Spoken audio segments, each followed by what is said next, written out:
morning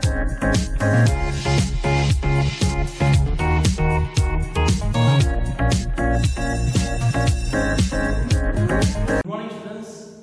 Today we are going to start the topic advantage and disadvantage of indirect inquiry. तो सबसे पहले देखते हैं what is meant by indirect inquiry. So we can say like that way, when any information is collected by the third person is known as indirect inquiry. Means इसमें जो भी information चाहिए वो हमें नहीं कलेक्ट करनी, किसी और के द्वारा वो इंफॉर्मेशन कलेक्ट की जाती है and then provide to us is known as indirect inquiry. अब आगे इसके एडवांटेज एंड डिसएडवांटेज देखने जा रहे हैं. तो first we see the advantage of indirect inquiry. First point, this method is most suitable when the field of inquiry is very wide. Means when you want to collect a lot of information from the different locations, this method is most suitable. You can say like that also, when the inquiry information is very large, तो वे कई सारी information से different area में से, तो इस method से आप easily information collect कर सकते हो. Point 2, it involves less time, cost and energy as compared to direct inquiry method. अगर कंपेयर की जाए डायरेक्ट इंक्वायरी मेथड से, तो इस मेथड से आपकी जो कॉस्टिंग है, आपका जो टाइम है, एनर्जी है, it requires very less as compare to direct inquiry method. So it is most affordable for all the businessmen and the units those who are collecting information by this way. Point number 3, this method is very useful for various departments of the government to collect various type of informations. यानी कि जो government department है, government, semi government department, उनको इस type से different informations मिल जाती है जो उसके लिए वेरी इंपॉर्टेंट है, उसके डिफरेंट डिपार्टमेंट्स के लिए, क्योंकि different departments require different type of informations. So by this method they collect all the type of informations which they need in their proper timing level. Next we discuss point number 4. When respondents associated with the inquiry is not willing to give information, ध्यान सुनना, is not willing to give information, this is the only useful method to collect the information. We all are knowing that all the human beings are not same in nature. कई बार ऐसा होता है जो information हम जिससे collect करना चाहते वो देना नहीं चाहता, then what to do? So at this level, by indirect inquiry from the different sources with the help of persons and technology, you can collect easily information from that particular person or unit also. So this is the greatest advantage of collecting information by indirect inquiry method. तो ये इनके हो गए 4 plus point for the indirect inquiry. Now we see disadvantage क्या है. Point first, drawbacks जिसे हम कह सकते हैं. When individuals or organizations associated with the task of providing information have any prejudice or a base attitude, the information become less reliable. जिस इंसान से हम information कलेक्ट करते हैं और जहां से हमें information कलेक्ट करनी है, अगर वो पर्सन रिलायबल नहीं है, अगर उसको prejudice हुआ है, then it creates a great problem for you because that information is useless for you. क्योंकि उसके पर्सनल एटीट्यूड के कारण हम उससे सही इंफॉर्मेशन कभी कलेक्ट नहीं कर पाएंगे. So the drawback for the indirect inquiry method. And last, the method becomes useless when the third party from whom the information is obtained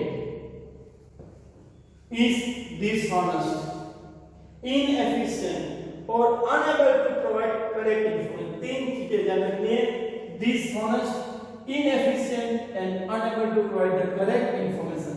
यानी कि जब हम इंफॉर्मेशन कोई थर्ड पार्टी से कलेक्ट करना चाहते हैं and that person is dishonest, वो सही नहीं है, डिसऑनेस्ट है, इनएफिशिएंट, वो इंफॉर्मेशन देने के लायक नहीं है, he is unable to give and also is trying to give information for the money and unable to provide the correct information, उसके पास सही इंफॉर्मेशन नहीं है, तो always we are on the loss side. तो हमें खास ख्याल रखना पड़ता है कि जब हम इनडायरेक्ट इनकम से इंफॉर्मेशन कलेक्ट करें, वो पर्सन डिसऑनेस्ट नहीं होना चाहिए, वो व्यक्ति इनएफिशिएंट नहीं होना चाहिए एंड जो वो इंफॉर्मेशन जानकारी में दे रहा है वो सही होनी चाहिए।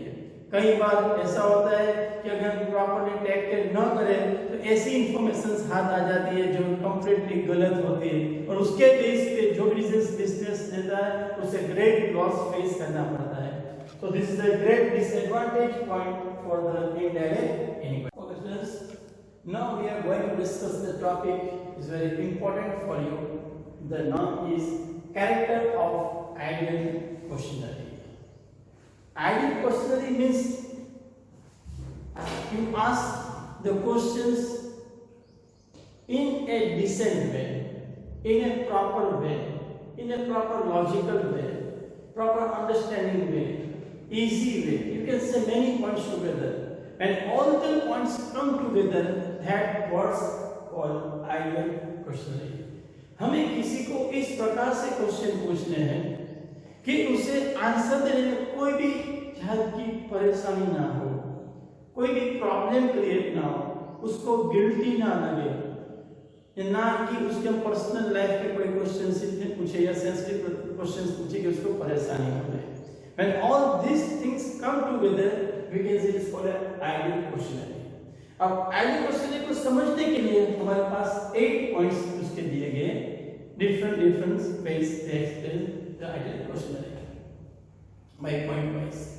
First point: every questionnaire must have a covering data or an appropriate title, so that reader gets the clear idea about the purpose of the study.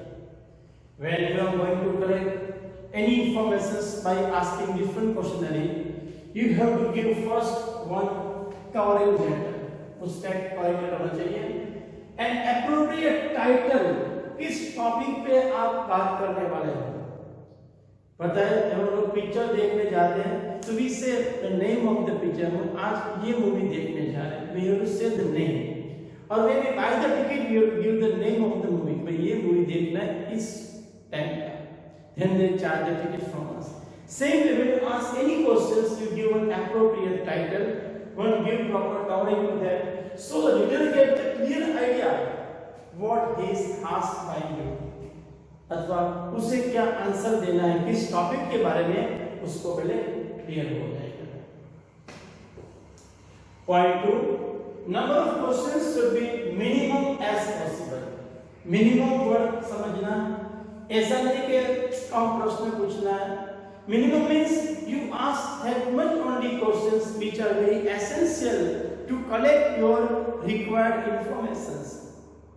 Unwanted questions पूछने से जो सामने वाला व्यक्ति है वो थोड़ा परेशान हो जाएगा, he will be bored.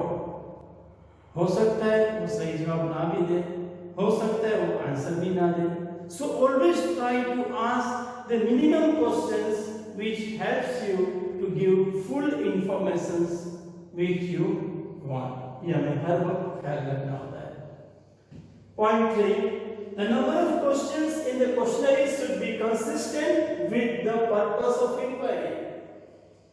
ये point ध्यान से समझना। When you collect any information to any persons, your questions should be on a constant flow on the same track. यानी कि जो चीज की हमें आवश्यकता है उसी के बारे में क्वेश्चंस पूछना है, ना कि ऐसे क्वेश्चंस पूछे जाए जो उस टॉपिक से उसका कोई नाता ही ना हो। Don't ask irrelevant questions to the respondent, वरना क्या होगा, he will not give the answers also. So always ask questions in a consistent form for which you want the information. Number 4, questions should be simple, short and understandable language में होते हैं। ये तीन चीजें ख्याल रखनी है। When you ask any questions, it should be always simple. Simple यानी कि जो सामने वाला व्यक्ति है अगर उसको डिलेमा हो जाएगा, in the confusion stage, you will not give proper answer. So first ask the question in a simple way. Short. Don't ask too much lengthy or bulk questions. Ask in a simple, in a short way. And understandable language. When you use the language for asking the question, it should be very simple, short and in understandable form. यानी कि सामने वाले व्यक्ति का level कितना है उसी हिसाब से क्वेश्चंस को उसके सामने रखना है जिससे वो समझ पाए. That is called simple, short and understandable. Next topic, point 5. The arrangement of the questions should be logical. This is a very important point. जब भी हम किसी को क्वेश्चन पूछे, it should be always in the logical form. ये बात हमें समझनी है. सपोज हमने किसी से पूछा भाई आपकी मैरिज हो गई, यस और नो बताइए, तो उसने बोला नो. अब हम नेक्स्ट क्वेश्चन पूछे आपके कितने बच्चे हैं? It's not a logical question because you are asking you are married or not. तो आप उसने मना कर दिया बच्चे कहाँ से होंगे? तो this is one example for you. So you always ask the questions in proper logical way, so he or she gives the proper answer for your questions. Number 6, questions of the sensitive nature or personal life should be avoided. दो चीजें हैं, sensitive nature and personal life. Don't ask or don't throw any type of questions which are very sensitive or which are coming in the category of personal life, because we have no rights to interfere in any personal life, or we cannot give any sensitive questions which makes the person irritated to give the answers. Always ask the question simple way. तो ये दो चीजें हमें हर वक्त avoid करनी है, sensitive natures and personal life questions. Point number 7. Answer to the question should be free from any calculations. When you ask any questions, you keep in mind कि सामने वाले व्यक्ति को उसका आंसर देने के लिए कुछ कैलकुलेट करना ना पड़े. You ask in a simple way. He should be able to give the answer at the same time when you finish your questions. अगर उसको कैलकुलेशंस करना पड़ेगा तो बोर हो जाएगा. तो हो सकता है बोर होने के कारण वो मैं सही आंसर ना दे या आंसर भी ना दे, वो बोल देगा मैं तो लेट बताऊंगा. तो डोंट आस्क और don't throw any calculative type of questions to the person. The last topic, the questions having the answer yes or no. ये दो चीज ध्यान देखना, yes or no और multiple alternatives should be asked. हो सके उतने क्वेश्चंस ऐसे ही पूछे जाए जिसका आंसर या तो यस में बताना हो या तो नो में बताना हो. अगर ये चीज पॉसिबल नहीं है, then ask the multiple alternative questions. देंगे 4 ऑप्शन दो, ए बी सी डी, या 3 ऑप्शन दो, ए बी सी, उसमें से उसको सिलेक्ट करके सिर्फ टिक ही करना हो जिससे उसको परेशानी ना हो, and easily we get the information for what we are searching from that person. तो इस प्रकार से ये 8 पॉइंट्स हो गए आइडियल क्वेश्चनरी. अगर इस प्रकार से जब क्वेश्चंस किसी को पूछे जाए तो हो सकता है 99% आपको सही इंफॉर्मेशन सही टाइम में with minimum cost and with more and more accuracy you can collect from the third person. So this is the call ideal questionnaire.